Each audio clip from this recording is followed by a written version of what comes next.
You stand in front of the mirror, adjusting the lighting and flexing, trying to find any sign of progress. But the reflection staring back at you looks the same as it did months ago.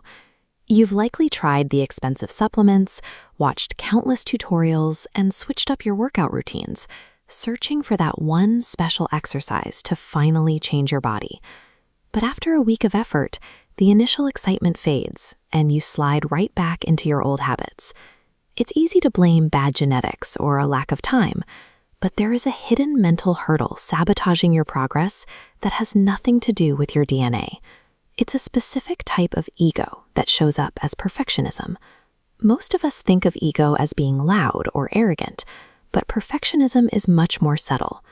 It's that voice telling you to wait until you have the ideal diet plan, the right gym, or the perfect time of day to start. By waiting for everything to be flawless, you stay stuck in place, never actually beginning the work. Building the physique you want isn't about finding a complex physical shortcut. Your lack of progress is a reflection of this mental loop. To see real change, we have to look at how your brain handles resistance and learn how to move past the need for a perfect start. Think of your life as a large company where you are the CEO. If the company starts failing, the board of directors doesn't blame the weather or the economy, they look directly at the person in charge. Your physical health works the same way. It requires a shift toward taking total responsibility for every result in your world. It is tempting to point to outside factors, like a stressful job or a slow metabolism, to explain why you aren't seeing results. But as long as you blame things you can't control, you give up your ability to change them. You're effectively saying you're a passenger in your own body. There is a massive shift in perspective when you decide that if your diet is poor, it's on you. If you missed your workout, it's on you. While that sounds harsh, it's actually the most helpful thing you can admit. If the problem is your fault, then you are also the person with the power to fix it. True change starts when you stop viewing yourself as a victim of your circumstances. By owning the bad results along with the good, you put yourself back in the driver's seat. Once you take charge, you have to stop trying to do everything at once.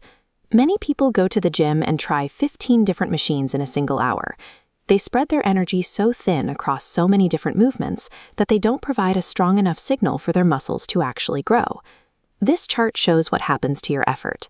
When you scatter your attention in 15 different directions, you don't have enough power in any one area to create change. Your body has a limited capacity for high-intensity work. But when you concentrate that energy into just 4 distinct areas, the impact becomes much stronger. The most effective way to train is to narrow your focus. Instead of a dozen random exercises, you pick just 3 or 4 heavy compound movements, like squats, deadlifts, presses, and pull-ups. You put all your effort into getting better at those few things. By doing less, you allow your body to recover and adapt more efficiently. When you stop chasing variety and start chasing mastery of the basics, your physical strength and muscle growth become much more consistent. But even with a great plan, you will hit a wall. After about 2 weeks, that initial New Year's resolution energy will disappear. You'll be sore, tired, and your brain will try to convince you that staying in bed is the logical choice. Your brain is naturally wired to keep you comfortable and save energy. To move past this, you have to understand how your brain builds habits. This is a process where your brain physically changes its structure to make a repeated action feel easier over time. This diagram shows how a new habit forms in your mind over 30 days.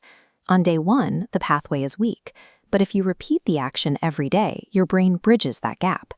By the time you reach the 4th week, the connection has thickened. Notice how it becomes solid as we approach the end of the month. That resistance you feel in the beginning, the "I don't want to go" feeling, is just the friction of your brain building this new path. It's a sign that your old habits are being replaced by a more disciplined version of yourself.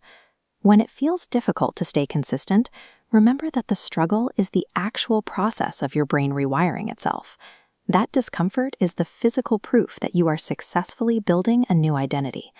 This leads us to the most important rule of transformation. Your actions must be independent of your mood. Whether you feel motivated, tired, or stressed, the workout on your calendar stays the same. Choosing comfort today ensures that things stay exactly as they are. Choosing the temporary discomfort of the gym is the only way to move toward the life you want. When you show up on the days you don't feel like it, you're doing more than just building muscle. You are building a habit of reliability. You are proving to yourself that your word matters and that you can follow through on a commitment, even when it's boring. By mastering your focus and doing the work, you change more than just your reflection. You gain the quiet confidence that comes from knowing you have total control over your actions and your progress. If you are ready to take full responsibility for your health and want a clear system for tracking your habits, check out the Success Secret program through the link in the description. Subscribe to Mind Rewire to keep building your mindset, and I'll see you in the next one.